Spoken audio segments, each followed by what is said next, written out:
dito. Ito po yung laging sigaw ng sigaw na akala mo mga kababayan, laging may kaaway. Yung bang mga kababayan, ano ha? Ito sigurado sinusuka ng mga Ilocano. Malamang ito kamag-anak ni Norman Mangusin, ano? Oo. Meron lang sigurong lamang ng konti ito. Pero mga kababayan ko, parang Norman Mangusin din to. Pakinggan natin to mga kababayan ko. Itong mga, sabi ko nga sa inyo, mga nagpapasikat dahil meron pong mga balak na mga tumakbo sa mga posisyon. Meron pala tayong president! Tingnan nyo, ang tanong niya sa sarili niya kung di ba naman bobo to, meron pala tayong president, abogado ka pa naman.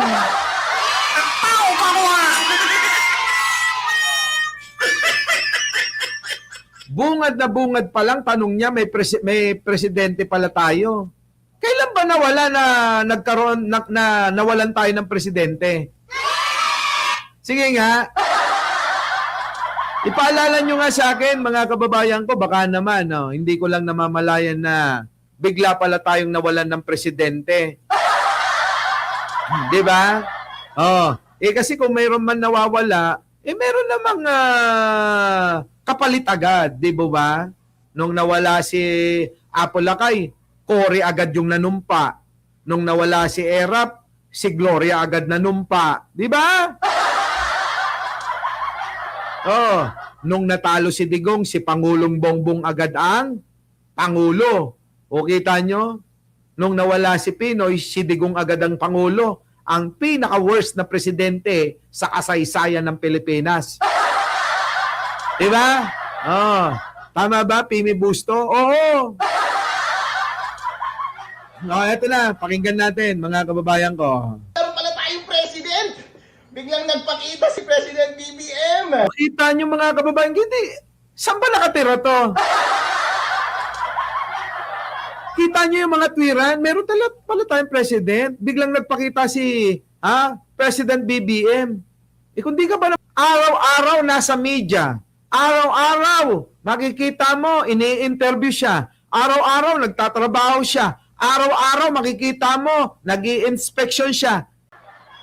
Pero mo, tanungin mo yung sarili mo, meron pala may presidente, araw-araw nakikita namin. Nagre-report sa taong bayan,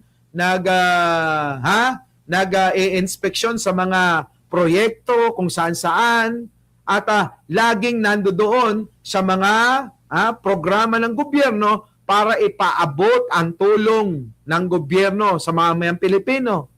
Nasaan ka ba nakatira? Baka naman sa iBag mong yan, ginagawa mong umaga ang gabi, kaya wala kang makita. Tama, mga kababayan ko? Tingnan nyo naman yung iBag.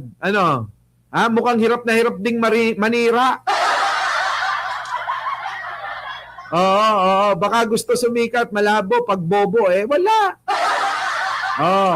Ayan yung banat niya umpisa pa lang, ayaw ko nang ituloy Kasi umpisa lang, Meron pala tayong president! Biglang nagpakita si President BBM! Kita niyo mga kababayan ko, meron pala tayong president, biglang nagpakita si President BBM Eka. Bubo! Diba? Sa Malacanang lang mga kababayan, panay ang pa-press con yan. Si Pangulong Bongbong. Sa mga pinupuntahan, napakaraming mga nakasunod na media dyan.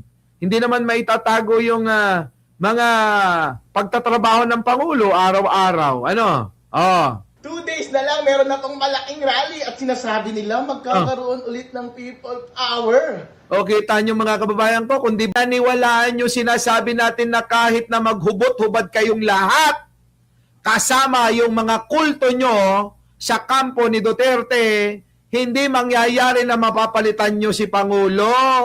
Kita nyo? Abay paniwalang paniwala na magkakaroon daw ng people power para mapalitan si Pangulo. At yun nga, naghanda na yung pong vice presidente na si Sara Duterte na mukhang boksingerong bakla. Nagsuot na po ng barong para po sa kanya daw panunumpa. Ayun, mga kababayan ko, nahuli ho yung kanilang mga inupahan na mga mercenary. Yung pong mga bandido, mga kababayan, huli. Baka matanggal daw si BBM sana dito, idol. Kita mo mga kababayan ko, banat na banat pa lang, natanggal ba? Ha? Natanggal ba? Ay na, oo. Pwede ko bang murahin ito? Oo. Mga kababayan ko, may tama yata sa ulo to eh.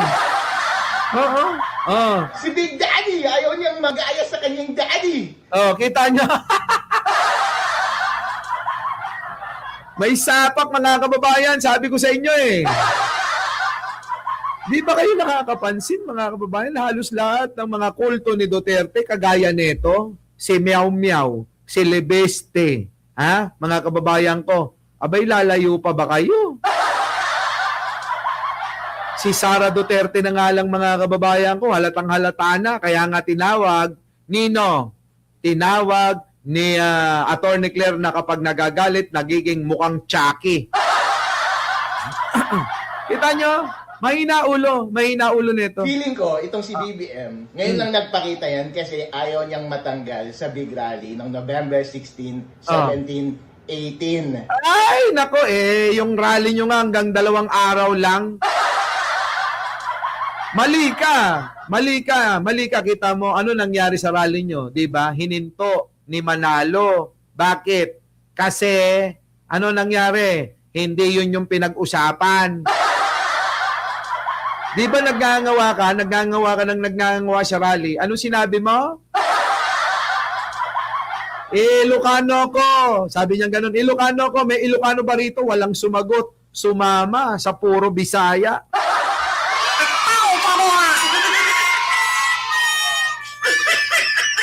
Alam niyo yun, nakatatlong tanong muna siya. Siguro na-realize ng mga bobo, kasi nga bobo sila, hindi nila magets, Sabi nito sa rally, may mga Ilocano bang katulad ko rito? Sabi, mga kababayan, unang tanong, walang umimik, mga kababayan.